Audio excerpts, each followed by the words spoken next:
Okay, today is November 7th, 2021. It is a great honor and pleasure to have Jalil Muntaqim on the show. Jalil is someone I've long admired and looked up to for his work, dedication, sacrifice, and just for the person and example he is. Jalil is someone that has dedicated his entire life from youth to present to the liberation movement to fight oppression. Jalil was a member of the Black Panther Party and its more militant, clandestine offshoot, the Black Liberation Army. And Jalil paid one of the highest prices, spending 49 years, basically half a century, in prison as a political prisoner in direct retaliation for his activism. Jalil was 19 years old when he was arrested in 1971 and was just released this past year in October of 2020. And as we will learn in this interview, it was not just the FBI and Cointelpro that targeted Jalil back in the 70s, but the White House and US President Nixon. Jalil has been a critical influence in the development of revolutionary consciousness in the US, despite the fact that the US government locked up Jalil for 5 decades. He has touched the lives of countless people, myself included. Even one of my best friends who was locked up with Jalil in Auburn Correctional Facility in New York. And my friend refers to Jalil as his, quote, sensei, because he was constantly educating and supporting him and his friends. Jalil is also an author, advocate, and continues to organize a struggle for the freedom of the oppressed, people both domestically and all over the world. Jalil has always been a leader in the freedom of political prisoners movement. I could just go on, but let's hear from Jalil. Jalil, thank you and welcome to the show. Thank you very much, Ryan. I'm grateful to have this opportunity to speak to you and speak to your listening audience. It's important for us, generally speaking, those who have the capacity to communicate these ideas, these goals and objectives to the community at large, to have that opportunity to be able to speak in our own voice, particularly in regards to political prisoners, of whom more often than not are they're determined to be voiceless and not have a voice. All right, so it's important for us, those of us out here, all right, now we're down here a year now, those of us out here to use whatever resource we have to ensure that people in general know that political prisoners exist in the United States. Absolutely. Just starting from the beginning, when were you born? Oh, geez, we're gonna start back there. Yeah, I just turned my 70th birthday about 3 weeks ago. I was born October 18th, 1951 at 3:43 a.m. at Kaiser Permanente Hospital in Oakland, California. I was raised in Oakland, Bay Area, San Francisco, went to high school in San Jose. Yeah. Happy belated birthday. Where were your parents from? My parents, my mom was from Texas. My father was originally from Louisiana, and they met sometime as young people in Oakland, California. And how did you get involved in activism? Oh, wow. Primarily because there's several factors involved with that. One, I was raised in a household where Black consciousness was part of our raising, part of our growing up. My mom had been a dancer of African dance as a young woman, and the culture of African dance. And so she used to teach that to myself and my younger sister. And basically, she just told us that we're not Negroes, we're not coons, we're not N-words, we're not any of those derogatory names that have been associated or directed towards Black people in America, that we are African. And so I was raised with the idea that I am of African descent. Naturally, she's also a member of and participant in the NAACP at the time of the Civil Rights Movement. So she used to take us out on marches and stuff like that as a young person when she was marching for civil rights. As I came into high school, began organizing for the Black Student Union. So I became a chairperson, spokesman for the Black Student Union in my high school. And I used to go out on speak outs and demonstrations with both the City College and University of San Jose State College, BSU leadership. And the three of us used to go out and do speak outs and things of that nature. At one time, I was a member of an affiliate group of the US organization, Ron Karenga's organization called, and we were called the House of Emoja. And so in that area, I was basically understanding cultural nationalism. Right. My mom gave me for my 15th birthday. She gave me my first conga drums as my present for 15th birthday. And I used to play my conga drums with an organization, with a group of other guys. We used to call ourselves the Afro Brotherhood. And we used to go to different events and play our drums, and and engage in the cultural dynamics involved with that. By the time I was 16, friends of mine that I had in junior high school and elementary school in San Francisco had become members of the Black Panther Party. I used to go and hang out with them and doing the work that they were doing. And at 16, I decided that I was going to join the Black Panther Party. And I went into the office and signed up, become a member of the Black Panther Party. And by the time I was 18, I was fully engaged in the Black Panther Party work. And by the time I was 19, I had been recruited into the Black Underground, the Black Liberation Army, and eventually was captured for activities associated with Black Panther Party and Black Liberation Army, and spent nearly 50 years in prison. From 1971, when I was first captured, August 28th, 1971, when I was first captured, to October 6th, 2020, when I was released. You covered a lot of ground there. I want to take you back to April 6, 1968, the night that Martin Luther King was assassinated. My understanding is you were 16 years old at the time? 1968, I was 16 going on 17, I think it was. Yeah, and naturally, like all places around the country, people was rioting and engaged in those type of insurrections. And I was one of the young people also engaged in insurrection in San Francisco at that time, yeah. And what happened that evening? Oh, that evening. Oh, okay. I remember now which incident you're talking about. That myself and I got arrested for having Molotov cocktails and rifles in a car, and we got arrested. And high school students from all throughout San Jose, California, protested our arrest, and we eventually was released on our own recognizance, and the charges was dropped. Because we were young people in a car with some people older than us, and they took the brunt of the charges, and us young folks got released. But yeah, 1968, we got arrested for, I think it was April 4th, I think it might have been. We got arrested for possession of Molotov cocktails and weapons. And were you already involved in the Black Panther Party at that time, or was it later? No, I was a member of the Black Panther Party. I wasn't really an active member of the Black Panther Party, but yeah, I had signed up already. And was that the Oakland chapter, or was it a different chapter? No, I signed into the San Francisco chapter of the Black Panther Party. I was down in San Francisco during the summer, hanging out with my boys, and that's when I decided I would become a member of the Black Panther Party. I had told my mom earlier that I wanted to be a member of the organization. She just was not feeling that energy at all, because she's adherent to the ideals of civil rights and passive resistance of civil rights movements of Dr. Martin Luther King, rather than the more militant, strident resistance that was practice of the Black Panther Party. And when did you develop different ideas from your mom? Oh, geez. I think it's generational. I think it's generational that young people always look at the elders and say, well, what they did was with their time, what we're going to do is in our time. And so I think that's generational.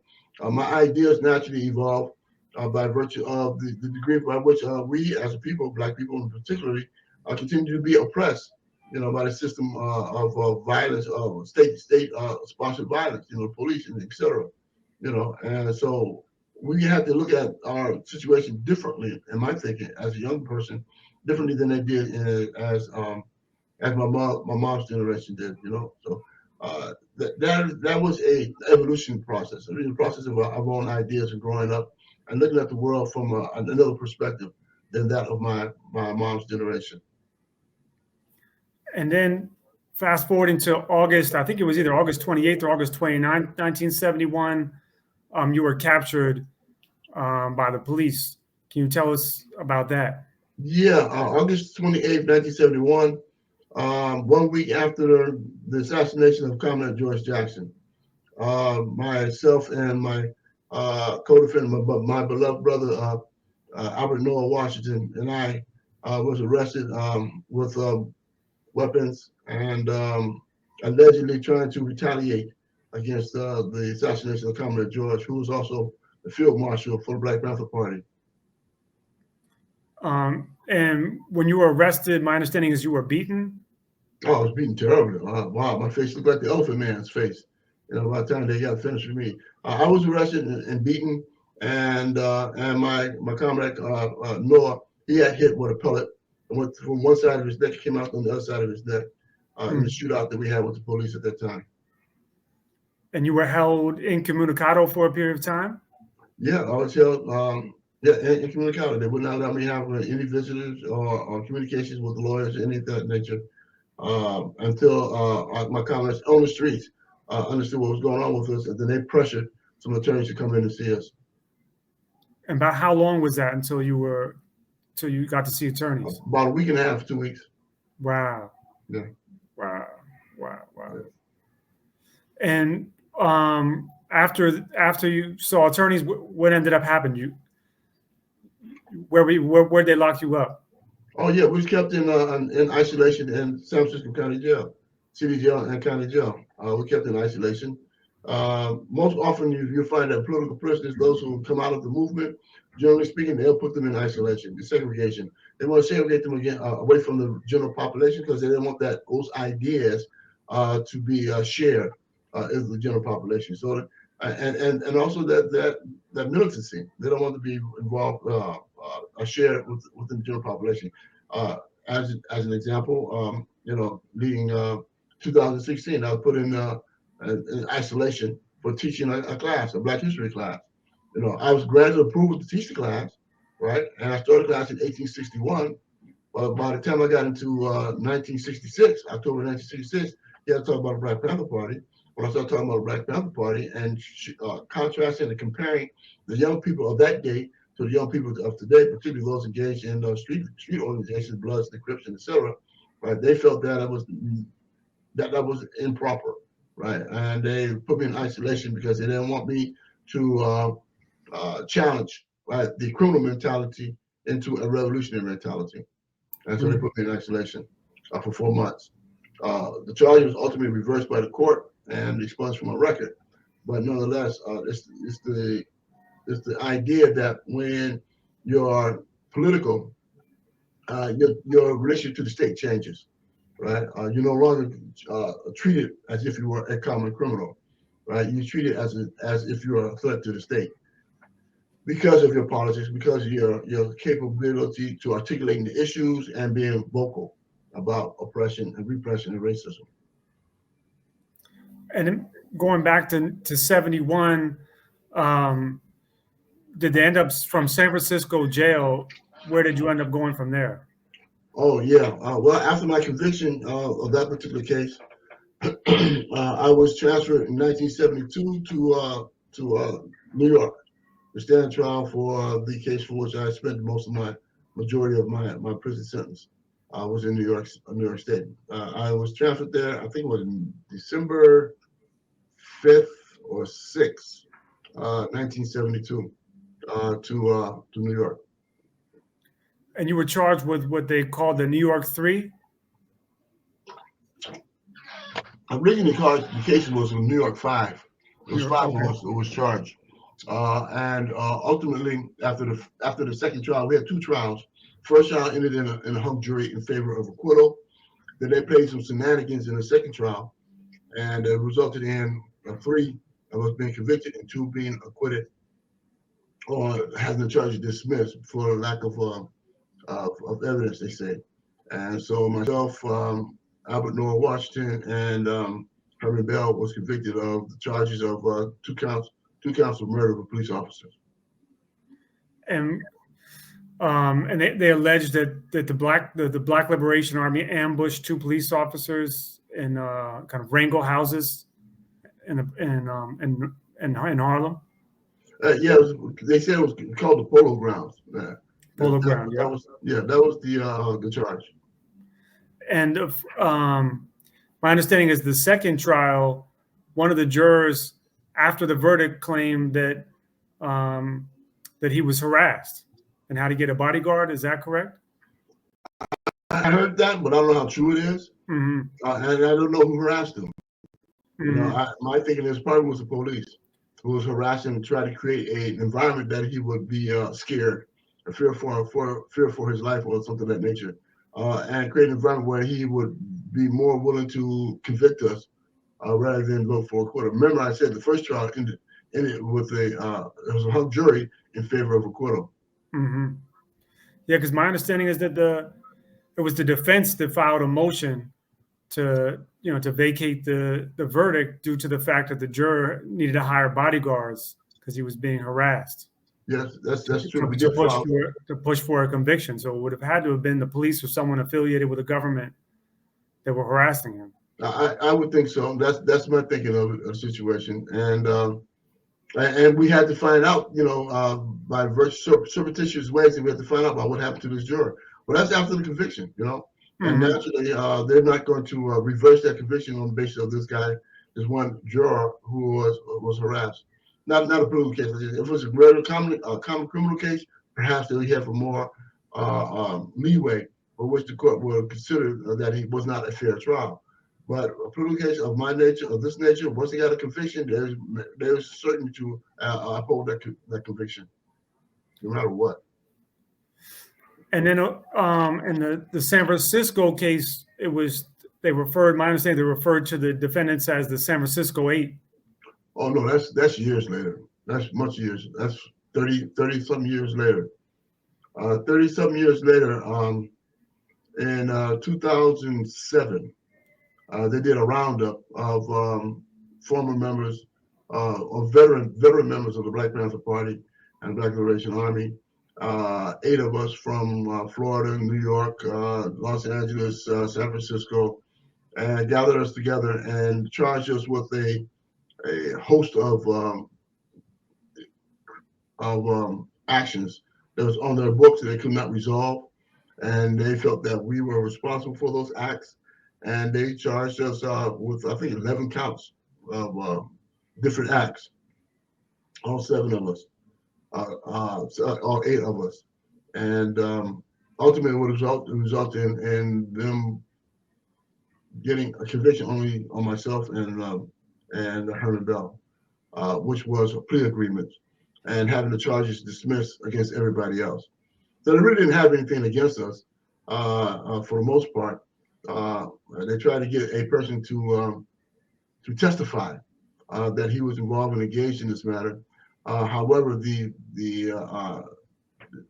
investigating officers who put these charges together. Keep in mind now several things. One, that Kamala Harris was the prosecutor in San Francisco. In San Francisco. She refused to prosecute this case, right? The cops then went to the federal government and asked them to prosecute it, and they refused to prosecute the case. So then they went to the California Attorney General's office, and then they decided to prosecute the case.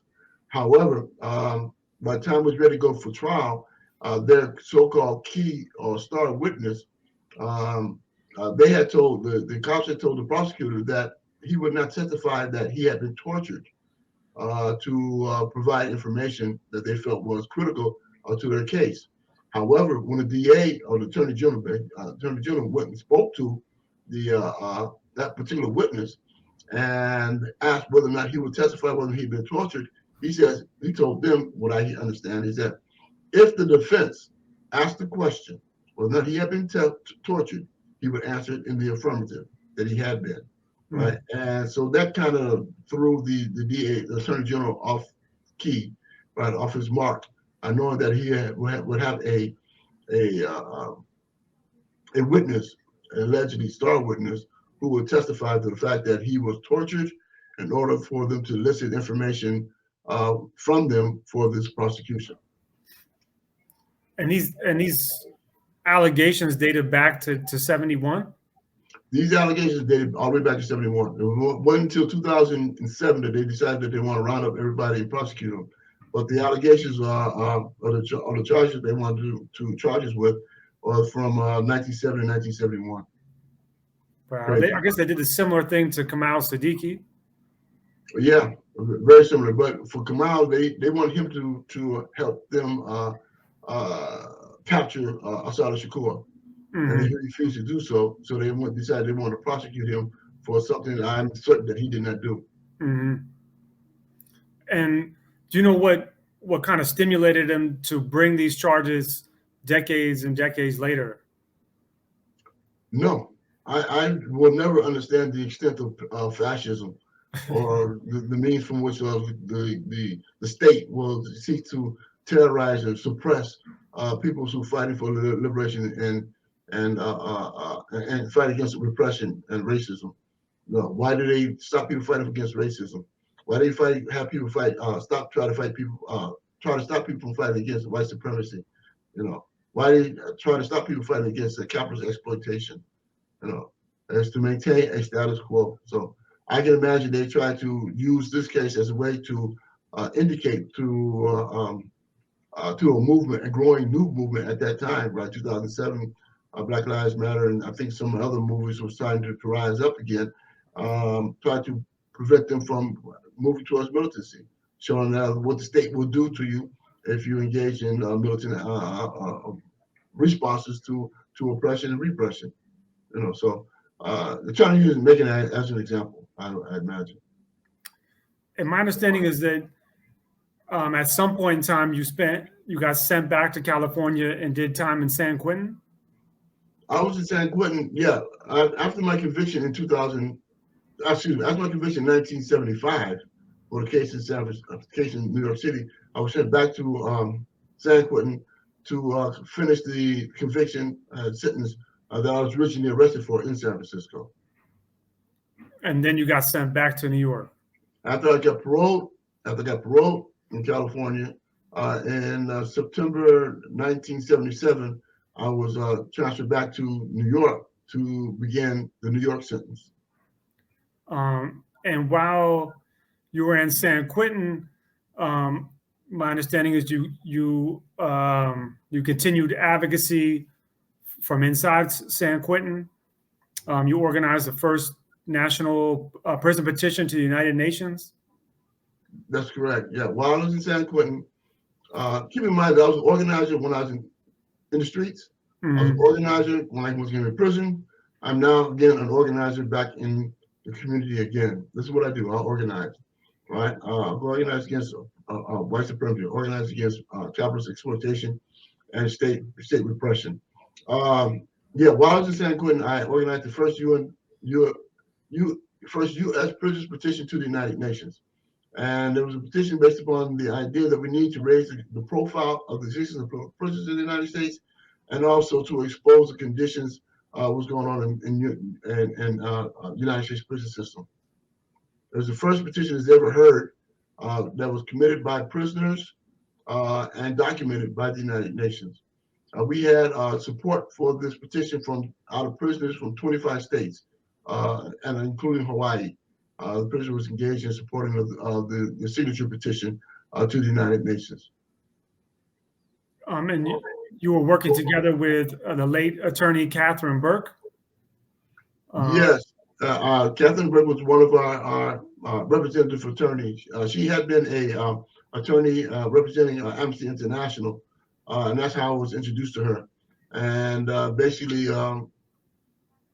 persuaded her that we need her expertise in regards to building this international campaign at that time. And also Sundiata Kohli. Sundiata Kohli was our East Coast representative of the campaign, while I was on the West Coast representative of the campaign. So we communicate back and forth the way that we can and help organize. He organized a march in Harlem back at that time and helped assist with other organizing capacities and building support for the UN campaign. And also the attorney Lennox Hines. Lennox Hines got on board in 1978, 79, and he was able to resurrect what had been the petition campaign into another petition to the United Nations that was heard by him and others. It was and also assisted in getting the international jurors to come to the United States the first time they came to the United States, and visiting political prisoners and determining in their decision that political prisoners did in fact exist in the United States.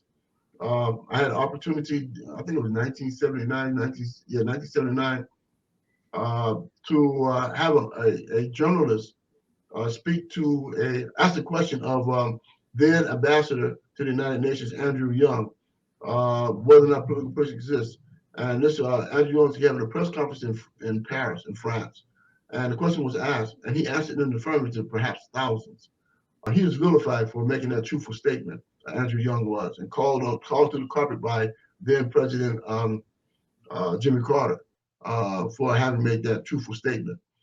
Soon thereafter, he made another statement in regards to issues of Palestine, and that's when he was removed from his position as ambassador to the United Nations. Mm. So it's important to understand that when we tell the truth, more often than not, they will seek to suppress that truth. And also, my understanding is while you were in San Quentin, you organized the first national revolutionary prison newspaper called Armed Spirit. Yes, that's true. Now, the history from Armed Spirit is important to understand. It started with a newsletter, right? The newsletter was from brothers who was in the Adjustment Center in San Quentin. And in San Quentin 6, Rochelle McGee, myself, and a few others. And we would write basically little articles. And our support group in the Bay Area would take our articles, our essays, and turn them into a newsletter and distribute them throughout the Bay Area. It became so popular, what we had to say, the voices from inside, because if I remember, the newsletter was called The Voices from Inside San Quentin. That's a newsletter. And it became so popular that we had decided that we need to build a newspaper, actual newspaper, and include the voices of other prisoners throughout the country, throughout the United States. And so at that point, we decided that we're going to build a national newspaper called Armed Spirit. And it lasted for several years. And it included the voices from political prisoners and prisoners from all across the country. And you also organized the first Black August demonstration in front of San Quentin while you were there.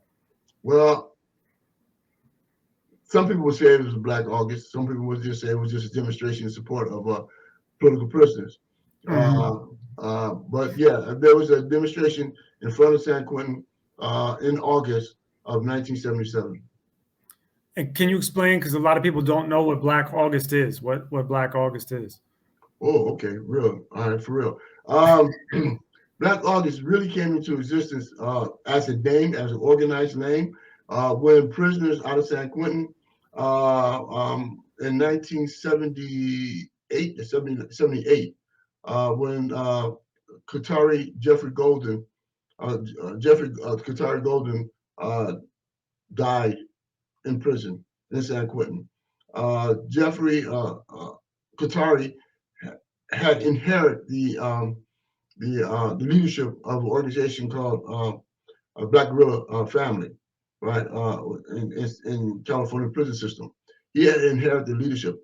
So after they was playing football in the little yard in the Adjustment Center, and he tripped and fell and hit his head on the ground and busted his skull. And the authorities at San Quentin took too long to get him out of the yard into the hospital, and he bled out. They allowed him to bleed out, basically, allowed him to die in San Quentin Adjustment Center yard. And so the brothers was devastated by this loss of their leadership, and they decided to codify or to memorize or commemorate their loss and put it under the auspices of Black August because his death was in August of that time. And they associated with Jonathan Jackson, and also who committed his heroic act in August 7th, 1970, and commemorating the death of Comrade George Jackson, who was murdered on August 21st, 1971. And so with these three principal murders, deaths, right, of revolutionaries. The Black Guerrilla family decided that they was going to memorialize that and began to organize what we call Black August. Especially after they looked through history and saw what else was going on during the time of August. For instance, like Reverend Nat Turner, his rebellion, the birth of Marcus Garvey, the initiation of the revolution in Haiti, all were in August. And so they took this history of August, history of resistance, Black resistance in August, and put that under the auspices, the umbrella of Black August. And then, what year did you go? Did you get paroled back to New York? I got paroled back to New York in 1977. And September 1977. Yeah. And my understanding is that there was an attempt to do a prisoner exchange with Fidel. Were you in California, or were you in New York at that time? I was in New York at that time. That was in December. I believe it was December of 1977. I believe it was. Yeah, I think it was 1978, 79. Right. It was in that period of time where we made an initiative to have Black political prisoners exchange for CIA agents held in Cuba. Fidel Castro was in agreement with that prisoner exchange. Unfortunately, our movement, our struggle was not strong enough. We was not organized enough to the capacity that we can negotiate with the State Department to have that exchange. But we are grateful for the Cuban government for even making that offer to us back at that time.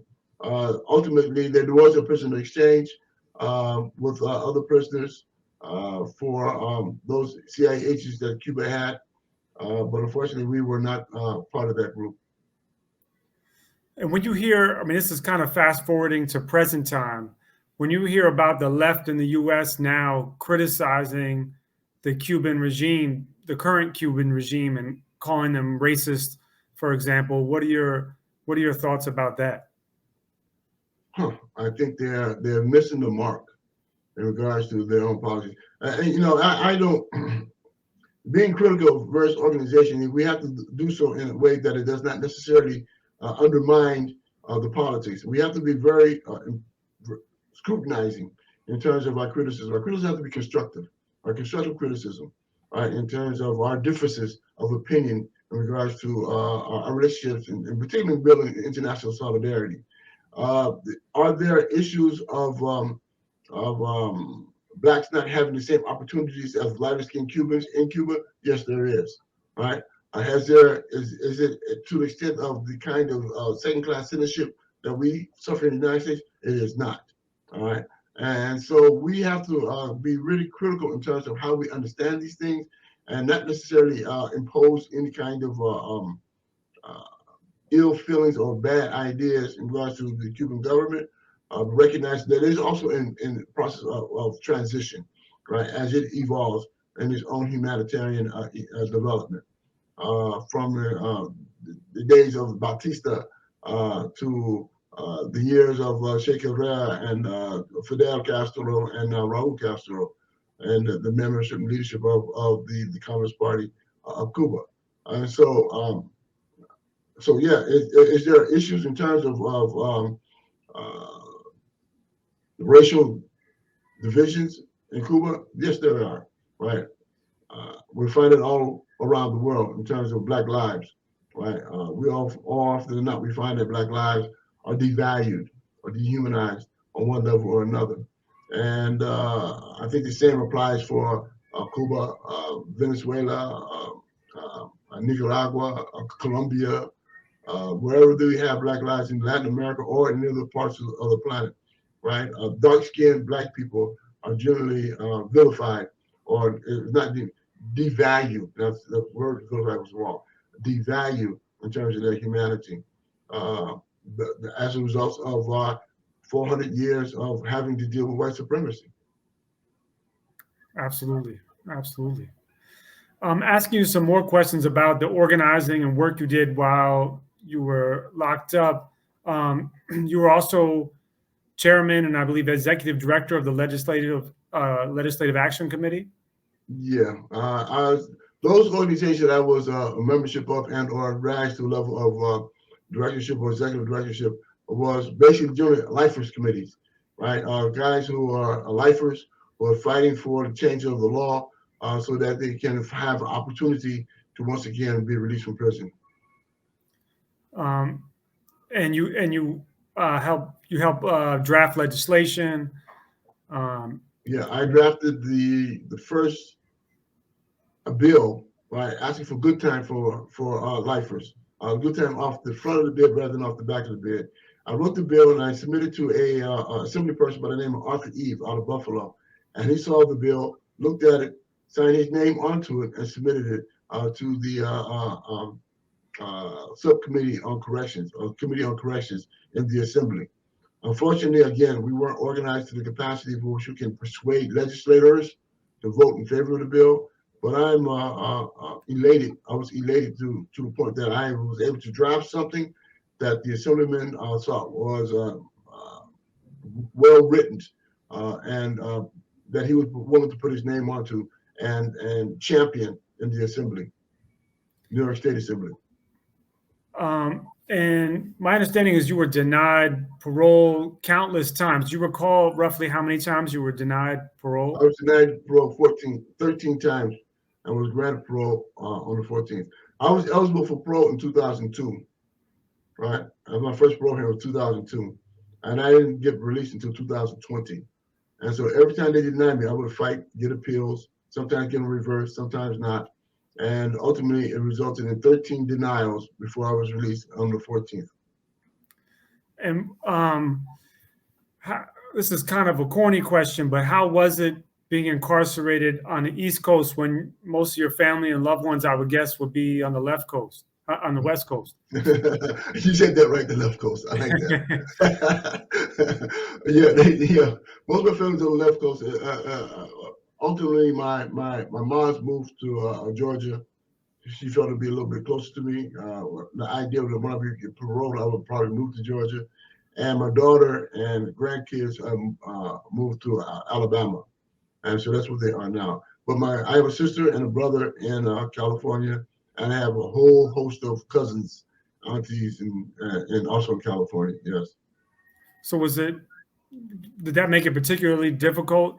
I'm sure, there's a million and one difficult things about being locked up, but did that add to the difficulty of being locked up? For every prisoner who's separated from their loved ones, separated from their friends, separated from those who are felt close to them, it is difficult, right? The prison system, again, is a mechanism or an operation or a system to dehumanize people, to separate people, to isolate people, to alienate people. And naturally, the counter to that is having the kind of relationships that you have with people on their home front. People who are willing to really look out for your best interests while you're doing serving time. And they try to discourage that. People go to visit prisoners in this country, usually find themselves suffering a dehumanizing experience, just to go visit a loved one. Mm-hmm. The system is made like that. Keep in mind that the prison system in the United States is essentially a slave system. It's a plantation, mm-hmm. right? Each of them are. Based upon the 13th Amendment Constitution of 13th Amendment of the United States Constitution, that states specifically, slavery and involuntary servitude shall not exist in the United States except for those who've been convicted of a crime. So basically, that exception clause indicates that slavery was never abolished in the United States, that it was institutionalized into a penal system. And if anyone wants to study the history of that alone, right, and recognize what Black Codes was about, the Black Codes that ushered in the ways by which African Black people in the country would be then ushered into a penal colony system based on Black Codes and Jim Crow laws. All of those was subjected to the idea of population control, right, particularly for Black people, and maintaining a system of servitude for involuntary servitude for Black people. And my understanding is you spent a significant amount of time in SHU. What type of things did you have to face as a political prisoner in terms of the way the prison authorities treated you? Well, of course, they mess with my visits when I have visitors, right? Sometimes delay me getting out for a visit. And sometimes visitors will stay out there 2 or 3 hours waiting for me to come out. They would not tell me I had a visit. Tamper with my mail. Sometimes it was lost mail. Communicating, trying to send things out. They would never get out. General harassment, where my cell would get searched periodically, just for the sake that who I am as a political prisoner. Cell searches. Restricting certain packages and things, books that I was like what other people would ever receive, I would not be able to receive. And naturally, the issue of being paroled. You know, if I had been a common criminal, I'd probably been paroled at least the third parole hearing, right? But no, not 13, not 14 times. And so it's due to my politics and my continual engagement in political activities, whether inside the prison or the work that I'm doing in working in conjunctions and alongside activists in the streets. And my understanding is it also denied you the right, for long periods of time, denied you the right to get educated in prison and get involved in programs. Yes, in fact. It took me several years before they permit me to go to college. And I got a bachelor's degree, a Bachelor of Arts in Sociology, and a Bachelor of Science in Psychology. But it took a long time for me. At one point in time, prison administrator said he's too smart. He don't need to go to college, right? It was crazy, ridiculous. But then, listen, it's not so much ridiculous as the history of us country trying to prevent Black people from learning how to read, you know, and the type of deteriorating school systems that we have in our Black communities across the country. Or as an example, here in Rochester, where I now reside, Rochester is the 5th worst school system in the country, you know, and we're in pitched battle right now trying to improve the school system here in Rochester. So the reality that I would be subjected to prohibitions or being inhibited from getting a college education is not strange, you know. It is what they do, you know. Particularly if they think that you are one who will be advocating for freedom, you know, in any kind of capacity that you consider freedom to be, right? Liberation, any kind of capacity you think liberation would be, right? Emancipation, in any kind of capacity that you think the one who should be emancipated, right? If they think that you're going to do that, they're going to try to suppress you from doing so, right? And education is one of the ways that we keep people, particularly political prisoners, Black people, brown people, indigenous, Native American people, from being advocates for freedom, emancipation, and being abolitionists. You know, matter of fact, I had a conversation with a young woman today who said that she's an abolitionist.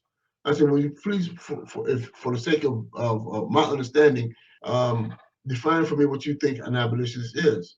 And she said, "Well, we're trying to abolish prisons." I said, "Okay, that's nice and fine, but abolition has to be more than that, right?" I said, "We need to redefine what we talk about when we talk about abolition, being abolitionists. The prison system is one symptom of a broader problem, right? And the broader problem is white supremacy, right?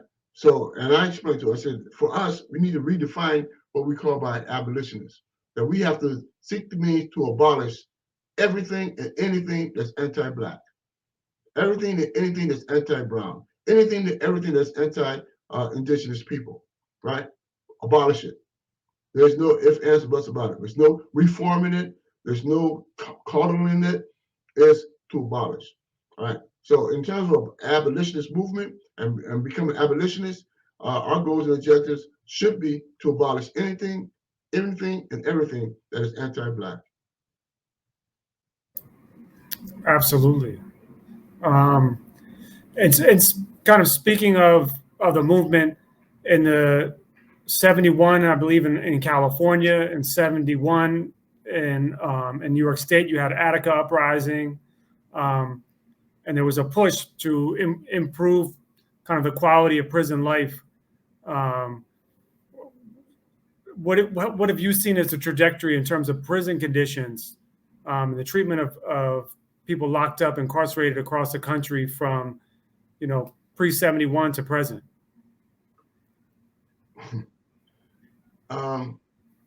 Let me just back up just one minute. Let's go to 1998.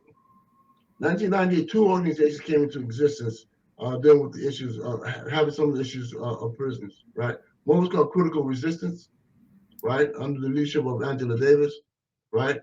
And the other one was Jericho Movement, came into existence the same year, under the leadership of myself, Sister Sophia Bukhari, and Baba Herman Ferguson, two of our ancestors, right? And so those two organizations specifically sought the means to address the issues of mass incarceration and prisons, and also support of political prisoners. All right. The prison system back then was harsh and continued and brutal, dehumanizing. And today, we find the prison system today to be harsh, to be brutal, and be dehumanizing.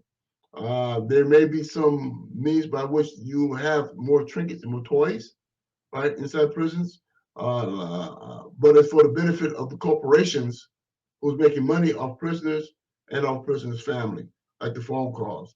Back then, early days, you didn't have those kind of phone calls that you have today, the ability to make the kind of phone calls they have today.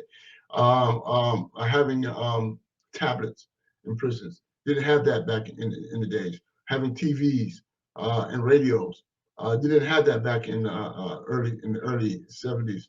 You might have a radio, you wouldn't have a TV. You had a TV, you wouldn't have a radio, right? Those kinds of restrictions was part of the prison experience.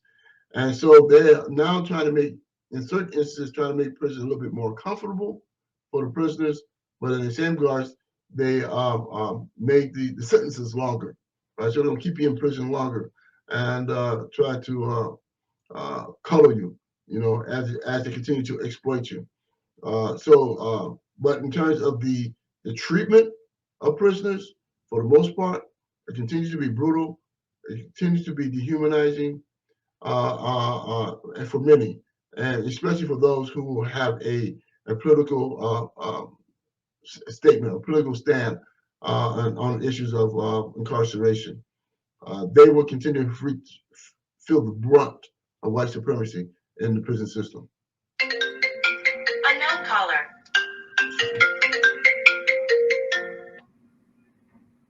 Who's this?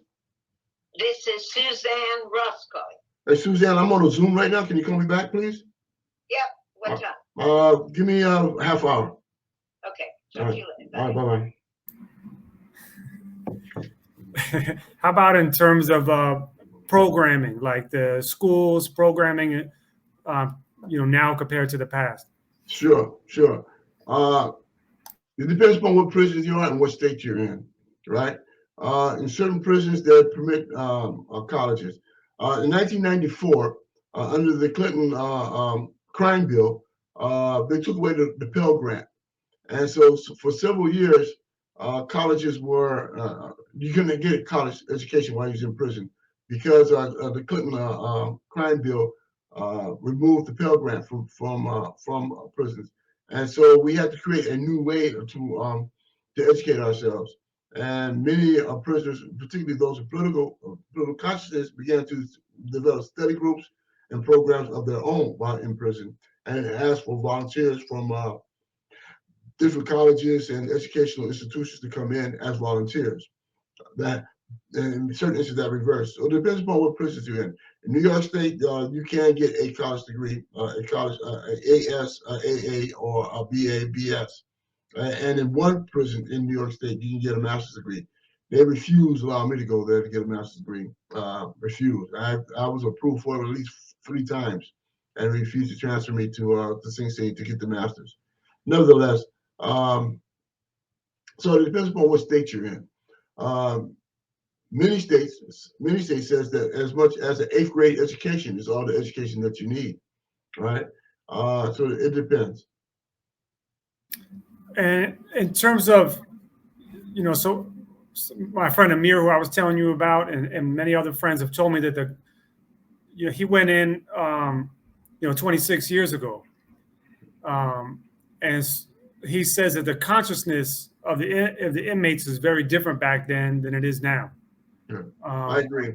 There had been a dumbing down. The 1994 crime bill, the Clinton crime bill, and the removal of the Pell Grant took a toll on the education and edification of prisoners. Prior to that, when they had a college program, the guys who was in the college program would be out in the yard, ensuring that guys that come in get their GED, right, or get their education. And so they would have continue to have a stream of individuals that would hold up the college program, right?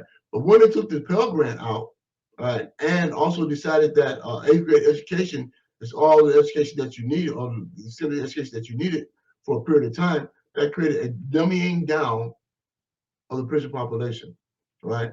In terms of their own academic learning, right? And so, and the second thing is that in the early years, there was a movement in the streets, right? A political movement in the streets.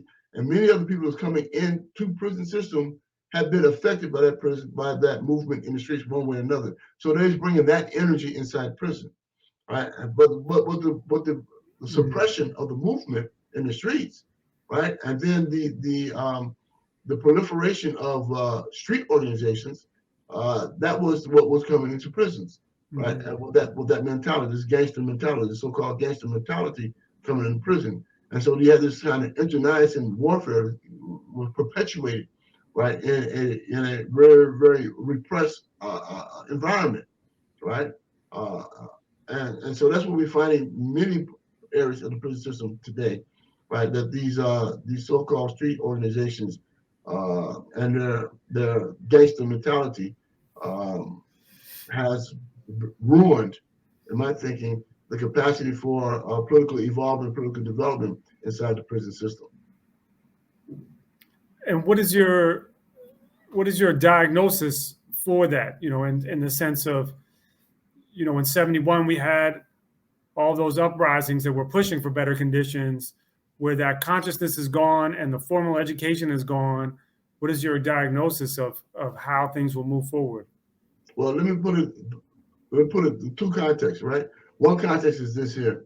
The government does everything in its means to suppress revolutionary thinking and activities. And one COINTELPRO document, I think it was March of 1968, J. Edgar Hoover stated specifically, right, that if young black people, young black kids decided they want to become revolutionaries, they'll be dead revolutionaries, right? Straight across the board. Right? They didn't say that they'd be arrested and prosecuted to the extent of the law, full extent of the law, any of that. They said they'd be dead revolutionaries. All right. And so the idea of neutralization, which was COINTELPRO principle, right, to neutralize the movement, which ultimately means to kill the movement, right, was successful in that capacity. And then what they did, they inundated the community with drugs, right? We had crack, we had HIV, to actually destroy a movement and destroy the country, destroy these communities of activism, right? And as a result of that, they allow for the spaces that was revolutionary to be filled, that vacuum to be filled with this gang mentality, and then the corporations naturally began to exploit that, right? Make money off of that, particularly in terms of the music, right? And so you have this gangster rap and this gangster music that became a loop, right? LOOP, loop, in the minds of these young people, right? They're listening to it all day, right? And they see it in the streets. And so you have created an entire generation that has this kind of a psychological trauma based upon this idea of what it is to be Black in America. Essentially, that you have to be a gangster, a drug dealer, or a malcontent on one level or another right, in order to be recognized, to have respect in the Black community. And so that was transformed or transposed into the prison system, that mentality. And that's what we're confronting today on many levels, trying to change that self-destructive consciousness, self-destructive idea, the international warfare that we find in our communities across the country, and change it from a criminal mentality into a revolutionary mentality. And that is the process of what we are engaged in today. And one question I forgot to ask, I don't know how I forgot to ask it, was how did you learn that it was the White House was targeting you? Good question. Based upon this New York conviction, right? We learned years later, right, as we're filing for our appeals after the conviction, we filed for what is called a Freedom of Information Act, right? One of my comrades, Gruba Ben Wahab, had filed for a petition and received some documentations we thought was COINTELPRO documentations, but they came under different names, right? Where the FBI continued to seek the means to suppress a growing militant movement in this country. And we found out that our case came under the acronym NEWKILL, NEWKILL, NEWKILL, right? Which means New York Killing. Our case happened on May 21st, 1971. On May 26th, the following week, May 26th, 1971, J. Edgar Hoover was in the White House with Richard Nixon and members of the what they call the plumbers, right? Those individuals who had broken into the Democratic Party headquarters, right? And was arrested for it, right? For that break-in, the burglaries, right? Of Watergate burglaries. And they were sitting around and they were discussing this case, New York case, right? And they decided at that White House meeting that the FBI would solve this case, would solve this crime. Okay, they never told New York City Police Department of this investigation that the FBI was engaged in. In fact, I have documentation where they stated that they would not tell a New York City Police Department that the FBI was going to be leading in investigating this case. During the course of the trial, a New York City Police Department ballistic expert by the name of George Simmons testified that he was the only one that did ballistics on the weapon that they claimed that I used to murder police officers, right? That he's the only one who did ballistics and that he found the match. We found out later when we received the NEWKILL documents that the FBI was the ones who did the ballistic test, right? And they determined that the weapon that they alleged that I had used in this case was inconclusive as being the murder weapon. So essentially, I did 49 years in prison for a case that they alleged was I used a murder weapon that was not the murder weapon, and they knew it was not the murder weapon, all right? And so the FBI and Richard Nixon, for the most part, was responsible, along with the New York City Police Department, for my 49 years in prison. And I guess another kind of really broad question is, how did you persevere spending 49 years in prison and not knowing whether you would get out? No.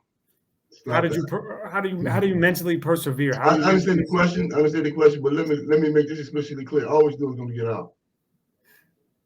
I maintain that. Right? I'm going to get out of prison. Period. All right. Second of all, I'm going to continue to be an activist, right?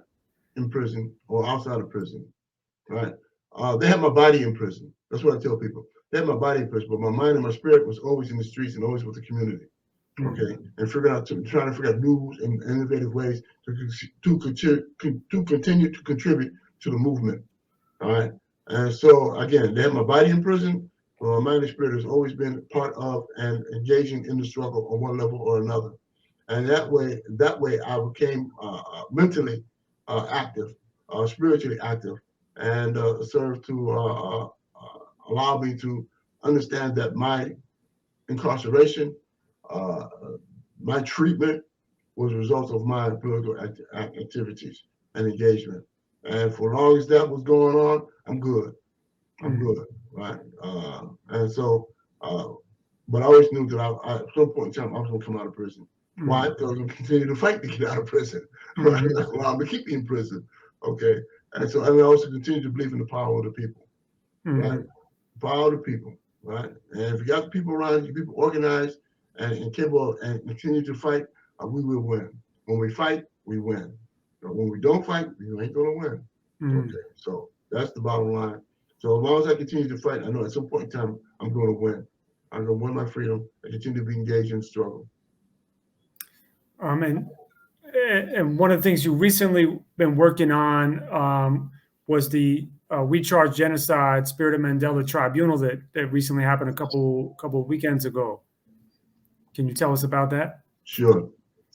In 2018, I remember I mentioned the fact that I was put into solitary confinement for teaching Black history class. But during the period of time, 4 months I was held in solitary confinement, I decided it was time for us to bring the international jurors back to the United States, right, to deal with the issue of political prisoners and prisoners in general. And so I wrote a proposal while I was in isolation, and I submitted to my comrades, Jihad Abdul Mumit, who's the chairman of the Jericho movement, and to Sekou Odinga, who is the leader of the National Northeast Coalition for Political Prisoners. And and they both agreed that this is something that we need to do. And in the course of doing so, they decided they were going to expand on the idea of the international jurors and said, we're going to charge genocides between Jihad, Matt Myers, and Sekou. They began to formulate the idea of how we're going to get the international jurors back, but also raise the issues of genocide.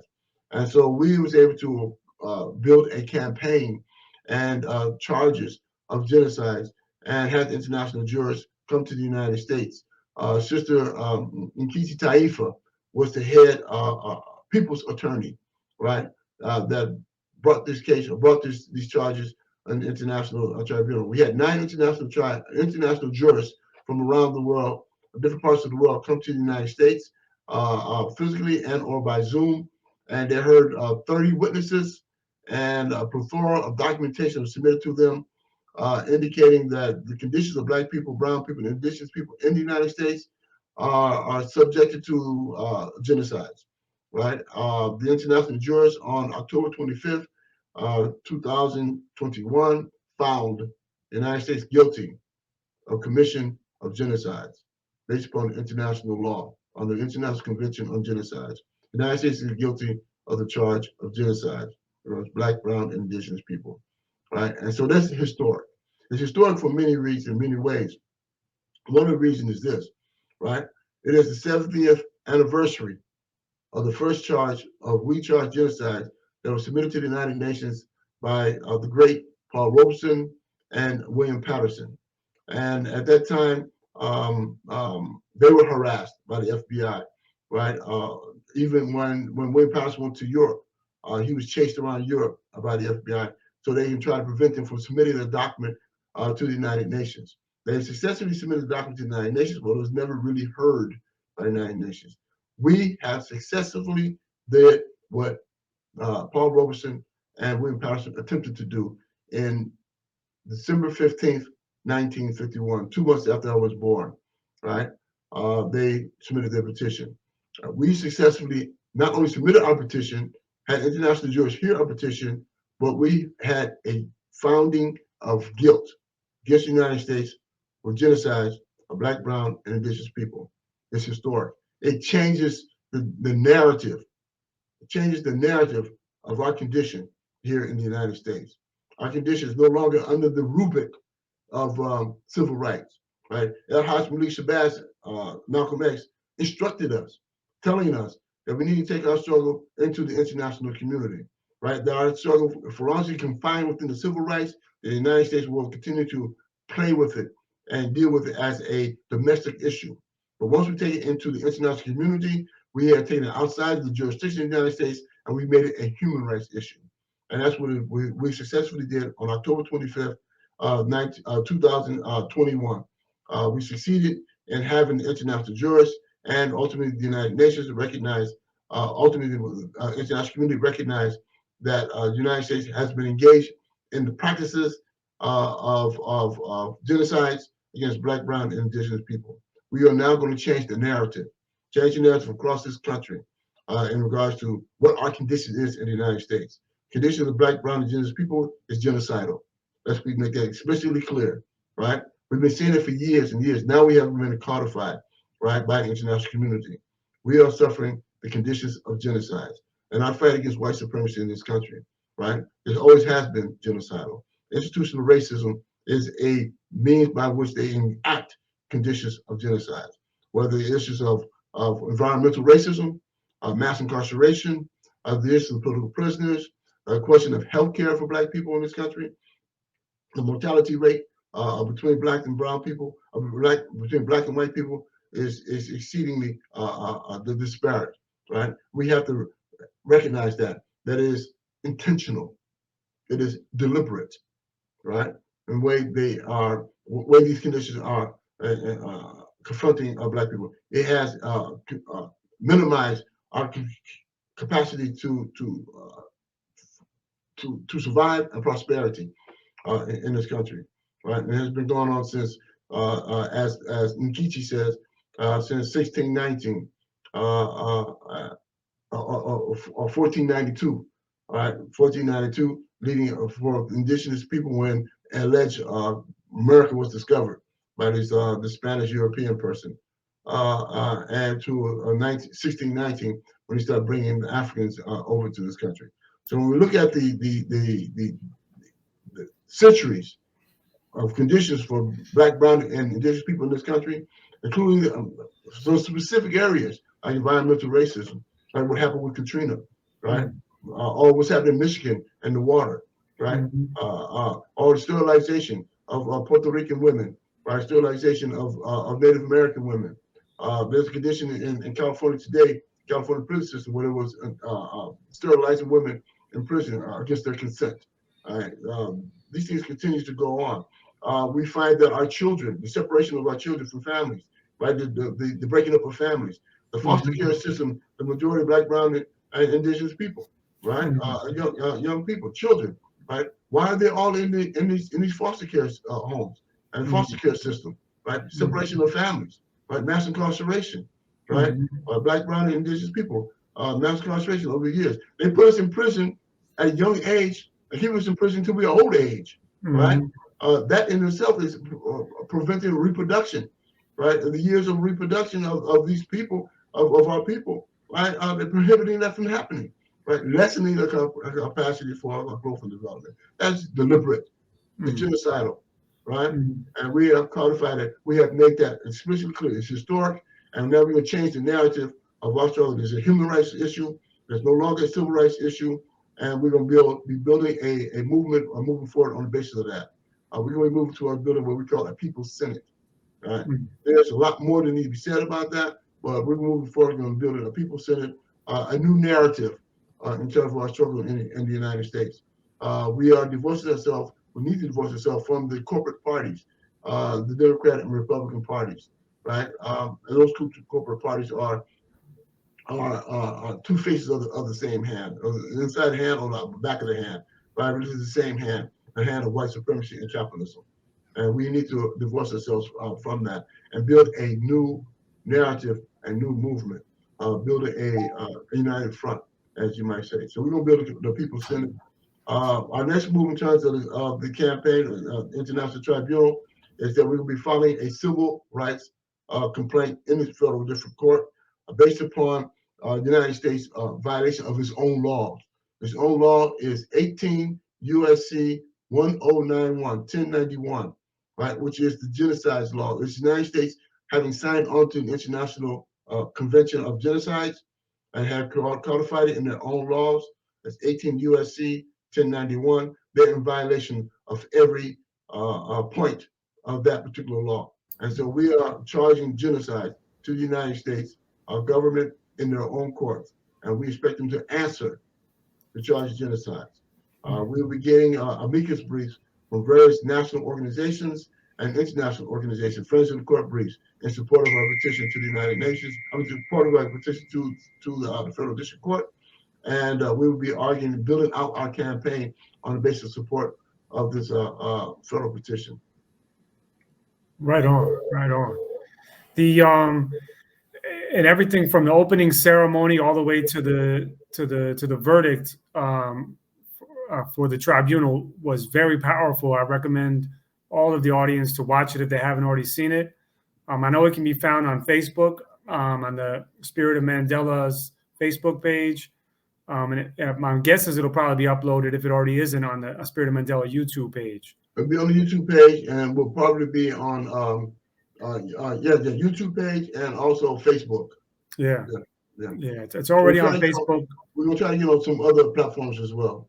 Yeah, it's important people go and review and watch the entire tribunal. 2 days of testimony, powerful testimony that indicates to what degree that we, people of color in the United States, have suffered under white supremacy, under the system of white supremacy, genocides. Mm-hmm. I have a few just kind of more general questions. What was the Black Liberation Army, and how did it get started? Very good question. When Huey P. Newton and Bobby Seals started the Black Panther Party in October of 1966, within the structure of the Black Panther Party, there was rule number 6. And rule number 6 stated that no Black Panther Party can join any other underground movement except for the Black Liberation Army. All right. So at the onset of the initiating of Black Panther Party, it was thought that at some point in time there would have to be a revolutionary armed militant wing to the party. And so therefore, from the very beginning, the Black Liberation Army was subject to coming into existence, to be manifesting as part of our movement, part of our revolutionary determination in the United States. And then we hear a lot about the differences between kind of the East Coast chapters and the West Coast chapters of the Black Panther Party. Do you have any opinion or thoughts on the differences between the chapters? Well, as you well know, there was a split in the party. Mm-hmm. Right? The split was exacerbated by the FBI, right? Divide and conquer, right? There's an old age means from which they try to destroy movements and peoples and governments. Right? The Black Panther Party suffered every type of tactic that the United States used to destabilize a country, to destabilize the Black Panther Party. And it resulted in a split in the party. Those individuals who was believed to be supportive of the position of Huey P. Newton, and those who believed to be in a position in support of the position of Eldridge Cleaver. And that's basically where the line of where it split in the party. And so you had some members of the East Coast lining up with Eldridge, and you had some members of the party lining up with Huey P. Newton. And that basically was the extent of the party split, and the difference between the two of the fractionalization of the Black Panther Party. Yeah, I mean, my understanding is the FBI even would intercept letters between Huey and Eldridge and rewrite the letters to try to stimulate drama between the two of them. Absolutely, absolutely. In fact, there was a meeting that Eldridge and Huey had. It was a public meeting. It was on TV.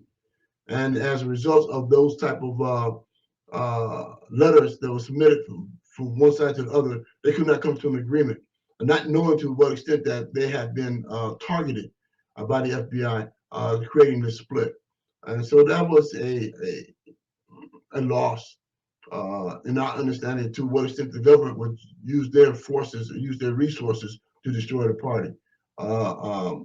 As Mao say, a fall in the pit is a gain to the wit, right? And so those are lessons learned. And you had mentioned briefly earlier the Black Guerrilla family. What was the Black Guerrilla family? Oh, well, I can say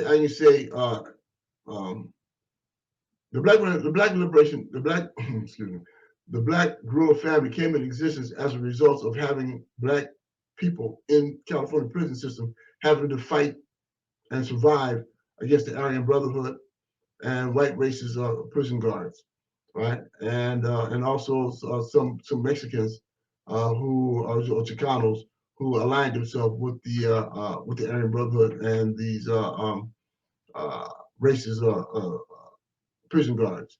And so, in order for them to defend themselves against racist attacks in the prison system, they organized themselves into a Black Guerrilla family. So that's the reason why. That's the reason why it came. That's the reason why it came into existence, and the politics came into existence from many activists that was raising the question of our own resistance back in that day and time. Fighting against white supremacy inside the prison system gave rise to the existence of the Black Guerrilla family. And George Jackson was one of the founders of the Black Guerrilla family? I think George was one of the later founders. A brother named Fred Nolan, and I can't remember all the names, but about 3 other individuals who were murdered. A couple of them was murdered in Soledad. The result of the Soledad brothers case, who were instrumental in finding the organization that evolved into the Black Guerrilla family. And my understanding is the Black Guerrilla family still kind of exists today, but it may not have the same consciousness it had back in the 70s. Well, I cannot speak to that. I do not know. I'm not that close to them to make that kind of judgment. I know that there are some good brothers who are now in the streets, and there are many of them who are still in prison who should be released. They are political prisoners, and they should be having the opportunity to be released from prison, members of the Black Guerrilla family who have done their time well, particularly those who was engaged in the hunger strike in California prison system. They're trying to change those conditions. Many of those brothers should be granted release from prison, and they continue to uphold the principles and the ideals of the original Black Guerrilla family. And my last question is one that I shouldn't have to ask, but I have to ask it because that's just where the consciousness is today. Why is it important to continue to fight for the freedom of all political prisoners in the U.S.? Why? Because they represent a movement. They represent the highest order of sacrifice to a movement outside of being martyred, right? And so therefore, if you support political prisoners, then you're actually essentially supporting your movement, right? Brother Ogery once said, any movement that does not support political prisoners is a sham movement, right? I am in agreement with that. Political prisoners, those individuals who was able to engage the system of oppression, the system of white supremacy, wholeheartedly, all right, putting their bodies on the line, putting their freedom on the line, should be supported. One reason why is because as we continue to move on, there will be more political prisoners, all right? And so from various movements, from various struggles. And so the idea that we continue to struggle means the idea that we'll continue to be political prisoners, the way that the government tries to suppress these movements, right? And so for us, for every progressive organization in our communities, there should be a support group for political prisoners across the board, bottom line. There's no question about that. There's no even discussion on that matter, right? So if you support liberation, you support freedom, you support emancipation, you support abolitionists, right, then you have to support political prisoners, period. And do you have any kind of parting thoughts, any parting advice for young up-and-coming activists? Yes. Listen to your elders who have been in the movement, right? There's a lot of wisdom to be shared, right? I understand the idea that the elders are the elders, and the old fogies, and and they're that was their generation, and this is this new generation. But for those of us, those elders who have put their lives on the line, put their bodies on the line, listen to them. There's lessons to be learned. So for this generation and the generation to come, right? We are standing on the shoulders of others, right? This generation standing on the shoulders of those who came before you. rose in the 60s and the 70s, right? We stand on the shoulders of those who came before us, of the 40s and the 50s, right? And so we have to understand that there's a continuum in the history of Black resistance in America, right? Study it, study the history, learn that history, understand it, right? And build upon it. Build upon that legacy of struggle, of Black resistance in America, right? If you should do so, we will win. We are our own liberators. Thank you. Thank you for sharing your wisdom with us, or some of your wisdom with us today. And hopefully we can have you back to ask more questions so you can share even more. I appreciate the opportunity, my brother.